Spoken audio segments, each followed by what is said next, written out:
Welcome to diplomapk.com. In this lesson we will study verbs. इस lesson में हम verb यानी फ़ैल के बारे में पढ़ेंगे और सीखेंगे कि वर्ब किसे कहते हैं और वर्ब की कितनी इकसाम होती हैं। किसी सेंटेंस यानी जुमले में वर्ब क्या होता है। वर्ब इससे मुराद वो अल्फाज हैं जिनका ताल्लुक़ किसी काम से हो।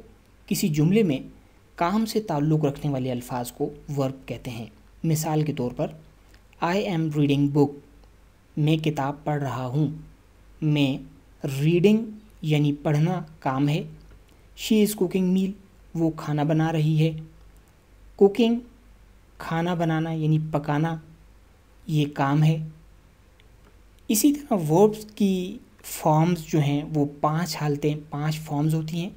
नंबर 1 बेस फॉर्म या फर्स्ट फॉर्म ऑफ वर्ब, मसलन गो। सेकंड फॉर्म या पास्ट फॉर्म ऑफ वर्ब, मसलन गो की सेकंड फॉर्म जो है वो वेंट है। इसी तरह पास्ट पार्टिसिपल फॉर्म या third form of the verb, go की थर्ड फॉर्म गॉन है। फोर्थ फॉर्म या इसे थर्ड पर्सन फॉर्म भी कहते हैं, मसलन गो की थर्ड पर्सन फॉर्म जो है वो गोज़ है। ES का इजाफा हमने कर दिया है तो ये थर्ड पर्सन फॉर्म कहलाएगी। इसी तरह फिफ्थ फॉर्म या जुरंड या इसे हम प्रेजेंट पार्टिसिपल फॉर्म भी कहते हैं। किसी वर्ब की फर्स्ट फॉर्म के साथ ING का इजाफा करने से ये जुरंड फॉर्म में चेंज हो जाता है, तो गो की जो है वो जुरंड होगी गोइंग। ऐसे वर्ब जिनकी पास्ट फॉर्म में ED लगता हो इन्हें रेगुलर वर्ब्स कहेंगे। मिसाल के तौर पर प्ले, इसकी सेकंड फॉर्म जो है पास्ट फॉर्म जो है वो प्लेड है, ED का इजाफा होता है तो ये जो है रेगुलर वर्ब है। इसी तरह प्रे, प्रेड, प्रेड, ED का इजाफा होता है तो इसे भी हम जो है वो रेगुलर वर्ब कहेंगे। इस तरह कुक की सेकंड फॉर्म जो है वो कुक्ड है, ED का इजाफा होता है तो इसे भी हम रेगुलर वर्ब कहेंगे।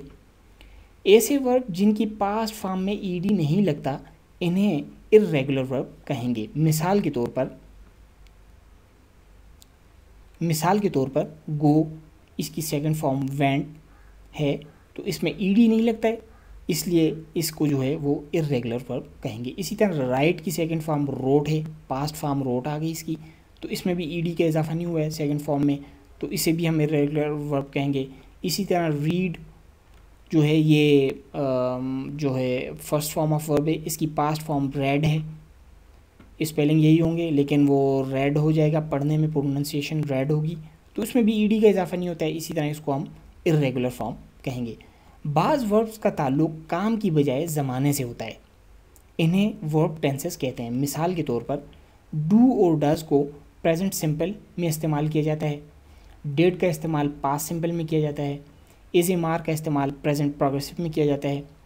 चूँकि ये तमाम वर्ब हैं, do, does, did, is a मार, ये सारे वर्ब हैं लेकिन ये टेंसेस के हवाले से इनका इस्तेमाल किया जाता है इसलिए इन्हें वर्ब टेंसेस कहते हैं।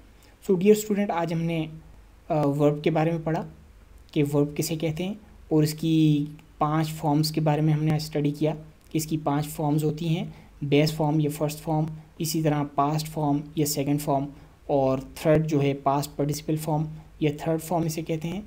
चौथी फॉर्म जो है इसकी थर्ड पर्सन फॉर्म होती है और पांचवी जो है वो जेरंड कहलाती है, यानी वर्ब की फर्स्ट फॉर्म के साथ ING का इजाफा किया जाता है। सो आप अपने तौर पर इन तमाम चीज़ों को स्टडी करें और मज़ीद चीज़ों को भी देखें। So see you in the next lesson.